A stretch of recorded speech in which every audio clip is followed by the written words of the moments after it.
Hello, fellow Megatenists. I bet you missed this. Today we're going to be talking about Persona 1 and 2 trivia. And don't worry, I didn't miss anything. It's just that I wanted to cover as much of a certain type of trivia as possible. Now, with this video done, you'll see more of that, I guess. So let's talk about Persona 1. Persona 1 cast are actually based on a lot of real people, as are Persona 2. The protagonist is modeled off of Tomoya Nagase, the lead from the band Tokyo, in a bid to look androgynous. Nanjo is based off of someone who worked at Atlas in the planning department. He's kind of unnamed. Brown is based off of Sunku, at least in the initial design, which was rejected. Sunku is the lead singer of Sharam Q. He's also noteworthy for being the producer behind the Rhythm Heaven games. In the end, Brown's resemblance was that of Shinji Takeda. Mark is said to resemble Koji Okada, at the very least, personality. Reiji is based off of two characters, Joe the Condor from Gatchaman and Hideki Saijo, a Japanese singer famous for his cover of YMCA, as he appeared in the 1974 film Aito Makoto. Ayase is based off of Uno Kanda, a model and fashion designer. Ellie is actually based on just a type of people, the people who work office jobs who are forced to smile and act pleasant while working. Yukino is based off of former actress Junko Mihara. Yamaoka is actually based off of a butler stereotype, but also specifically Alfred from Batman. And Psycho is based off of Mikiko Isumi. There's no surprise that Persona has many philosophical undertones and references. For instance, Philemon resembles Zhuang Zhou. If that name sounds familiar, it's because he's the philosopher who dreamed of a butterfly. Or possibly he's a butterfly who dreamed of a philosopher. The name Philemon is specifically taken from the spirit guide who appears in Jung's Red Book. Philemon was a spirit guide who'd visit Jung in his dreams. And all of this sounds familiar, I'm sure. Interesting to note that Japanese fans often misread the name Philemon as Pheromone. Something happens similarly to Nemessa, who was often misread as Manessa, which both annoyed Kaneko. Igor is based off of no one in particular, but meant to be reminiscent of the Osamu Tezuka art style. One of the oddities of Persona 1 is the bone phone. The way the phone works, according to Kaneko, is Igor simply dialed a phone number written on the spell cards. If it was multiple cards, Igor dialed them simultaneously or lightning fast. The Velvet Room is also inspired by the Black Lodge from Twin Peaks, but the choice of blue is inspired by another David Lynch project,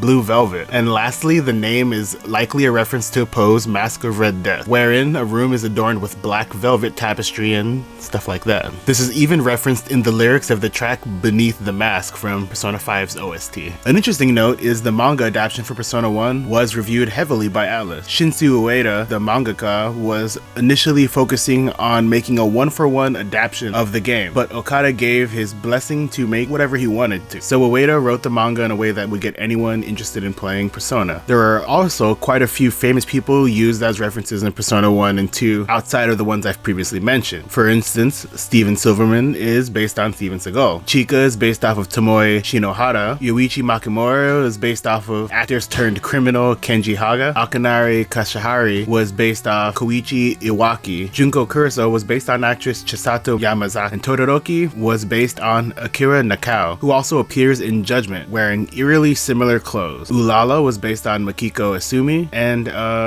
Akechi's guitar weapon is based on the same concept as seen in the movie Desperado. And yes, you heard that right, Ulala and Psycho are based on Makiko Asumi. The Devil Boy, Tsutomu Hirori, is based on the Atlas staff Shogo Isogai, a longtime writer for Atlas who's worked on more than 10 titles, including Strange Journey, all of the Devil Summoner games, Trauma Center, and Nocturne. Tsutomu is actually related to T-Shirt Isono from Devil Summoner, who is also based on Shogo. And Shogo has received other cameos, also appearing as Edogawa in Persona 3 and 4. And in a less flattering depiction, former Atlas planner Kazuki Fujioka is the basis of Kenta Yokouchi. Maki is unfortunately based on an unnamed adult film star who Kaneko cited specifically for appearing doll-like in some scenes. Tadashi Satomi based her personality on that of Yuki Uchida, and if that name sounds vaguely familiar, that's because SMT if female protagonist option was given the name Tamaki Uchida, and her design was based off of the same actress slash model. And if Tadashi sounds familiar, not only was he a writer involved with many Atlas titles to the point he wrote himself into the Persona series, his character is the son of a drugstore owner of the same name, whose song was actually performed live at the Persona Music live concert in 2009. Although his character was integrated into Persona 1 and 2, it wasn't generally well received relieved as he wrote himself into a relationship with Tamaki Uchida.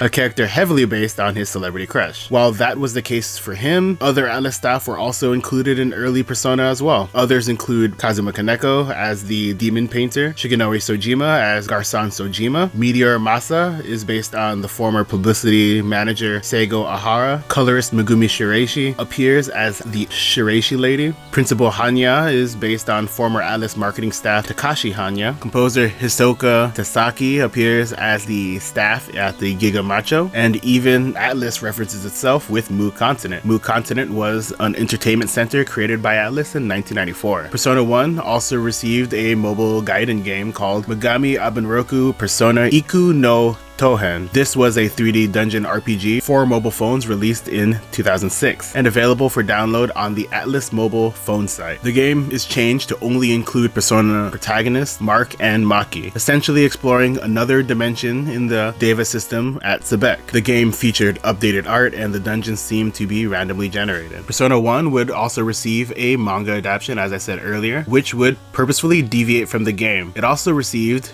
a drama CD with 2 parts. It starts with the Sebek route and the first section of the Snow Queen quest, and then requests the listener play the game to see the story unfold for themselves. Revelations Persona also received 4 different novel adaptations. Shadow Maze, which is based on the game and is told from Maki's perspective. Kandori's Ambition, which focuses on Sebek. Another Vision to Myself Tomorrow. This links Persona 1 and 2 and features all the cast from Persona 1 that make appearances in Persona 2. And Snow Queen. Snow Queen weirdly doesn't feature the protagonist, but rather features Yukino and Nanjo as the essential protagonists. And that's it for the video. I wanted to do this to have as many of the character inspirations and references as possible. So now that that's happened, I still have a lot of information that I can use to make a part 2 or a part 3. That being said, goodbye, fellow Megatenists.